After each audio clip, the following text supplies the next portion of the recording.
Hi friends, ನಮಸ್ತೆ ಎಲ್ಲರಿಗೂ. ಸವಿರುಚಿ ಚಾನಲ್ಗೆ ಮತ್ತೊಮ್ಮೆ ಸ್ವಾಗತ.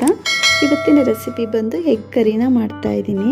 ತುಂಬಾ ಚೆನ್ನಾಗಿರುತ್ತೆ. ಖಂಡಿತ ಈ ರೆಸ್ಟೋರೆಂಟ್ ಹೋಟೆಲ್ಗಳಲ್ಲಿ ಮಾಡ್ತಾರೆ ನೋಡಿ, ಅದೇ ಟೇಸ್ಟಲ್ಲಿ ತುಂಬಾ ಚೆನ್ನಾಗಿರುತ್ತೆ ಹಾಗೂ ತುಂಬ ಸಿಂಪಲ್ಲಾಗಿ ಕೂಡ ಮಾಡ್ಕೊಳ್ಬೋದು. ಈ ಎಗ್ ಕರಿನ ನೀವು ಚಪಾತಿ, ಪರೋಟ, ಪೂರಿ, ರೈಸ್ ಅಥವಾ ಗೀ ರೈಸ್ ಯಾವುದ್ರ ಜೊತೆ ಬೇಕಾದ್ರೂ ತಿಂದ್ಕೊಳ್ಬೋದು. ತುಂಬಾ ಚೆನ್ನಾಗಿರುತ್ತೆ. ಖಂಡಿತ ನೀವು ಕೂಡ ಮನೆಯಲ್ಲಿ ಒಮ್ಮೆ ಟ್ರೈ ಮಾಡಿ ನೋಡಿ. ಈಗ ಬನ್ನಿ ಈ ಎಗ್ ಕರಿನ ಯಾವ ರೀತಿ ಮಾಡ್ಕೊಳ್ಳೋದು ಅಂತ ನೋಡ್ಕೊಳ್ಳೋಣ. ಮೊದಲು ನಾನಿಲ್ಲಿ ಒಂದು 6 ಮೊಟ್ಟೆನ ಬೇಯಿಸಿ ಈ ರೀತಿ 2 ಭಾಗವಾಗಿ ಮೊಟ್ಟೆನ ಕಟ್ ಮಾಡಿ ಇಟ್ಕೊಂಡಿದ್ದೀನಿ. ಈ ಮೊಟ್ಟೆನ ಸ್ವಲ್ಪ ಫ್ರೈ ಮಾಡಿಕೊಂಡು ಸಪ್ರೇಟಾಗಿ ಎತ್ತಿಟ್ಕೊಳ್ಬೇಕಾಗುತ್ತೆ. ಹಾಗಾಗಿ ಗ್ಯಾಸ್ ಮೇಲೆ ಒಂದು ಕಡಾಯಿನ ಬಿಸಿ ಇಟ್ಕೊಂಡು ಇದಕ್ಕೆ ಒಂದು 2 ಸ್ಪೂನ್ ಆಗುವಷ್ಟು ಎಣ್ಣೆನ ಹಾಕ್ಕೊಳ್ತಾ ಇದ್ದೀನಿ. ಎಣ್ಣೆ ಸ್ವಲ್ಪ ಬಿಸಿಯಾದ ನಂತರ ಸ್ವಲ್ಪ ಖಾರದ ಪುಡಿನ ಹಾಕ್ಕೊಳ್ತಾ ಇದ್ದೀನಿ.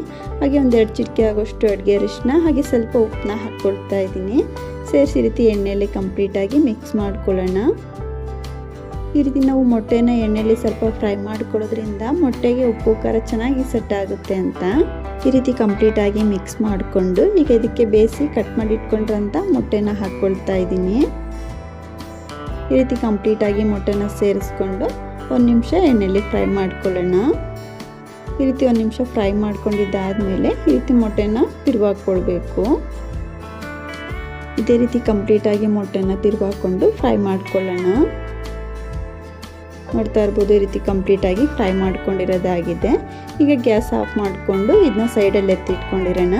ಮೊದಲು ಈ ಎಗ್ ಕರಿನ ಮಾಡ್ಕೊಳ್ಳೋದಕ್ಕೆ ಮಸಾಲೆನ ರುಬ್ಕೊಳ್ಳೋಣ. ಒಂದು ಮಿಕ್ಸಿ ಜಾರ್ಗೆ ನಾನಿಲ್ಲಿ ಒಂದು 4 ಮೀಡಿಯಮ್ ಸೈಜ್ ಈರುಳ್ಳಿನ ಈ ರೀತಿ ಸ್ವಲ್ಪ ದಪ್ಪ ಆಗಿ ಕಟ್ ಮಾಡಿ ಸೇರಿಸ್ಕೊಳ್ತಾ ಇದ್ದೀನಿ.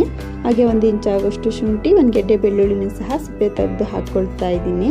ಹಾಗೆ ಸ್ವಲ್ಪ ಪುದೀನ ಸೊಪ್ಪನ್ನ ಸೇರಿಸ್ಕೊಂಡು ಇದನ್ನ ಸ್ವಲ್ಪ ತರ್ತರಿಯಾಗಿ ರುಬ್ಕೊಂಡು ಬರೋಣ. ನೀರೇನು ಹಾಕ್ಕೊಳ್ಳೋಕೆ ಹೋಗಬಾರ್ದು. ಈರುಳ್ಳಿಯಲ್ಲಿ ನೀರಂಶ ಇರೋದ್ರಿಂದ ಈ ರೀತಿ ಸ್ವಲ್ಪ ತರ್ತರಿಯಾಗಿ ರುಬ್ಕೊಂಡು ಸಪ್ರೇಟಾಗಿ ಎತ್ತಿಟ್ಕೊಳ್ಬೇಕು. ಈಗ ಅದೇ ಜಾರಿಗೆ ನಾನಿಲ್ಲಿ ಚೆನ್ನಾಗಿ ಹಣ್ಣಾಗಿರುವಂಥ ಒಂದು 4 ಮೀಡಿಯಮ್ ಸೈಜ್ ಟೊಮೊಟೊನ ಸಹ ಈ ರೀತಿ ಕಟ್ ಮಾಡಿ ಹಾಕ್ಕೊಳ್ತಾ ಇದ್ದೀನಿ. ಹಾಗೆ ಒಂದು 5 ರಿಂದ 6 ಗೋಡಂಬಿನ ಹಾಕ್ಕೊಳ್ತಾ ಇದ್ದೀನಿ. ಈ ರೀತಿ ಸ್ವಲ್ಪ ಗೋಡಂಬಿನ ಹಾಕ್ಕೊಳ್ಳೋದ್ರಿಂದ ಗ್ರೇವಿ ತಿಕ್ಕಾಗಿ ಚೆನ್ನಾಗಿ ಬರುತ್ತೆ ಅಂತ ಇದನ್ನ ನೈಸಾಗಿ ರುಬ್ಕೊಂಡು ಒಂದು ಬೌಲ್ಗೆ ಎತ್ತಿ ಇಟ್ಕೊಂಡಿರೋಣ. ಈಗ ಗ್ಯಾಸ್ ಮೇಲೆ ಒಂದು ಕಡಾಯಿನ ಬಿಸಿ ಇಟ್ಕೊಂಡು ಇದಕ್ಕೆ ಒಂದು 3-4 ಸ್ಪೂನ್ ಆಗೋಷ್ಟು ಎಣ್ಣೆನ ಹಾಕ್ಕೊಳ್ತಾ ಇದ್ದೀನಿ. ಎಣ್ಣೆ ಸ್ವಲ್ಪ ಬಿಸಿಯಾದ ನಂತರ ಒಂದು ಪಲಾವ್ ಎಲೆ, 1-2 ಪೀಸ್ ಆಗೋಷ್ಟು ಚಕ್ಕೆ, 1-2 ಲವಂಗ, 1-2 ಮೆಣಸು, 1-2 ಮೊಗ್ಗು ಹಾಗೆ 1 ಏಲಕ್ಕಿನ ಸೇರಿಸ್ಕೊಂಡು ಈ ರೀತಿ ಮಸಾಲೆಗಳನ್ನ ಲೋ ಫ್ಲೇಮಲ್ಲೇ ಫ್ರೈ ಮಾಡ್ಕೊಳ್ಳೋಣ. ಈ ರೀತಿ ಮಸಾಲೆಗಳನ್ನ ಫ್ರೈ ಮಾಡ್ಕೊಂಡಿದ್ದಾದಮೇಲೆ ಈಗ ಇದಕ್ಕೆ ರುಬ್ಬಿಟ್ಕೊಂಡ್ರಂಥ ಈರುಳ್ಳಿ, ಶುಂಠಿ, ಬೆಳ್ಳುಳ್ಳಿ ಮಿಶ್ರಣನ ಹಾಕ್ಕೊಳ್ತಾ ಇದ್ದೀನಿ. ನೀವು ಈರುಳ್ಳಿನ ಬೇಕಿದ್ರೆ ಸಣ್ಣದಾಗಿ ಕಟ್ ಮಾಡಿ ಸಹ ಸೇರಿಸ್ಕೊಳ್ಬೋದು. ಈ ರೀತಿ ನಾನು ಈರುಳ್ಳಿನ ಸ್ವಲ್ಪ ರುಬ್ಬಿ ಹಾಕ್ಕೊಂಡಿದ್ದೀನಿ, ಗ್ರೇವಿ ಚೆನ್ನಾಗಿ ಬರುತ್ತೆ ಅಂತ. ಸೇರಿಸಿ ಈ ಈರುಳ್ಳಿ ಮಿಶ್ರಣನ ಎಣ್ಣೆಲೆ ಚೆನ್ನಾಗಿ ಫ್ರೈ ಮಾಡ್ಕೊಳ್ಳೋಣ. ನೋಡ್ತಾ ಇರ್ಬೋದು, ಈ ರೀತಿ ಕಂಪ್ಲೀಟಾಗಿ ಫ್ರೈ ಮಾಡ್ಕೊಂಡಿರೋದಾಗಿದೆ. ಈಗ ಇದಕ್ಕೆ ನಾವು ಆವಾಗಲೇ ರುಬ್ಬಿಟ್ಕೊಂಡಂಥ ಟೊಮೊಟೊ ಗೋಡಂಬಿ ಮಿಶ್ರಣನ ಹಾಕ್ಕೊಳ್ತಾ ಇದ್ದೀನಿ. ಸೇರಿಸಿ ಈ ರೀತಿ ಕಂಪ್ಲೀಟಾಗಿ ಮಿಕ್ಸ್ ಮಾಡ್ಕೊಳ್ತಾ ಟೊಮೊಟೊದಲ್ಲಿರುವ ಹಸಿ ವಾಸನೆ ಕಂಪ್ಲೀಟಾಗಿ ಕಮ್ಮಿ ಆಗಬೇಕು. ಟೊಮೊಟೊದಲ್ಲಿರುವ ನೀರಾಂಶ ಕೂಡ ಕಂಪ್ಲೀಟಾಗಿ ಡ್ರೈ ಆಗಬೇಕು. ಆ ರೀತಿ ನಾವು ಟೊಮೊಟೊ ಮಿಶ್ರಣನ ಚೆನ್ನಾಗಿ ಫ್ರೈ ಮಾಡ್ಕೊಳ್ಳೋಣ. ನೋಡ್ತಾ ಇರ್ಬೋದು, 1-2 ನಿಮಿಷ ಟೊಮೊಟೊ ಮಿಶ್ರಣನ ಎಣ್ಣೆಲೆ ಚೆನ್ನಾಗಿ ಫ್ರೈ ಮಾಡ್ಕೊಂಡಿದ್ದೀನಿ. ನೋಡ್ತಾ ಇರ್ಬೋದು, ಈ ರೀತಿ ಟೊಮೊಟೊದಲ್ಲಿರುವ ನೀರಾಂಶ ಕೂಡ ಕಂಪ್ಲೀಟಾಗಿ ಡ್ರೈ ಆಗಿದೆ. ಈಗ ಇದಕ್ಕೆ ಡ್ರೈ ಮಸಾಲೆಗಳನ್ನ ಸೇರಿಸ್ಕೊಳ್ಳೋಣ. ನಾನಿಲ್ಲಿ 1 ಸ್ಪೂನ್ ಆಗೋಷ್ಟು ಧನಿಯಾ ಪೌಡ್ರನ್ನ ಹಾಕ್ಕೊಳ್ತಾ ಇದ್ದೀನಿ. ಹಾಗೆ 1/4 ಸ್ಪೂನ್ ಆಗೋಷ್ಟು ಖಾರದ ಪುಡಿನ ಹಾಕ್ಕೊಳ್ತಾ ಇದ್ದೀನಿ. ನಿಮಗೆ ಖಾರಕ್ಕೆ ಎಷ್ಟು ಬೇಕೋ ನೋಡಿಕೊಂಡು ಖಾರದ ಪುಡಿನ ಸೇರಿಸ್ಕೊಳ್ಳಿ.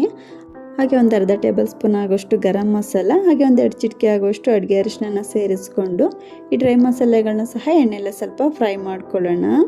ಈ ರೀತಿ ನಾವು ಒಂದೊಂದೇ ಮಸಾಲೆಗಳನ್ನ ಎಷ್ಟು ಹದವಾಗಿ ಫ್ರೈ ಮಾಡ್ಕೊಳ್ತೀವೋ ನಮಗೆ ಎಗ್ ಕರಿ ಅನ್ನೋದು ಕೂಡ ತುಂಬಾ ಚೆನ್ನಾಗಿ ಬರುತ್ತೆ.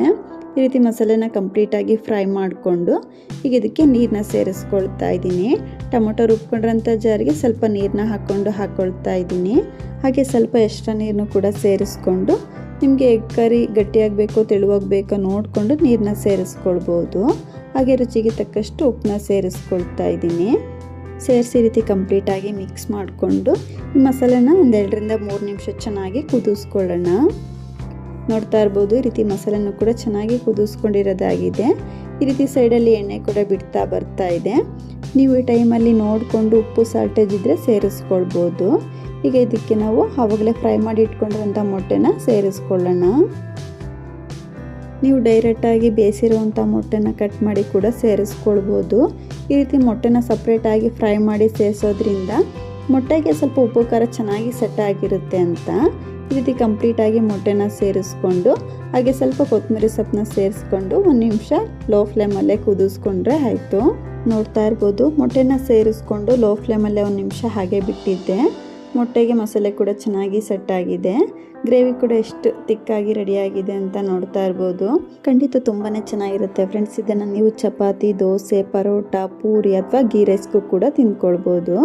ನೋಡಿದ್ರಲ್ವಾ ಫ್ರೆಂಡ್ಸ್, ಇವತ್ತಿನ ಎಗ್ ಕರಿ ರೆಸಿಪಿ ನಿಮ್ಮೆಲ್ಲರಿಗೂ ಇಷ್ಟ ಆಯಿತು ಅಂದ್ಕೊಳ್ತೀನಿ. ಇಷ್ಟ ಆದರೆ ಈ ವಿಡಿಯೋಗನ್ನು ಲೈಕ್ ಮಾಡಿ, ಶೇರ್ ಮಾಡಿ, ಹಾಗೂ ಇನ್ನಷ್ಟು ಈಸಿ ರೆಸಿಪಿಗಾಗಿ ಸವಿರುಚಿ ಚಾನಲ್ನ ಸಬ್ಸ್ಕ್ರೈಬ್ ಮಾಡ್ಕೊಂಡು ಕೂಡ ನೋಡಿ. ಪಕ್ಕದಲ್ಲೇ ಇರುವಂಥ ಬೆಲ್ ಬಟನ್ ಕೂಡ ಕ್ಲಿಕ್ ಮಾಡ್ಕೊಳ್ಳಿ. ಇನ್ನೊಂದು ಒಳ್ಳೆ ರೆಸಿಪಿಯೊಂದಿಗೆ ಸಿಗೋಣ. Thank you.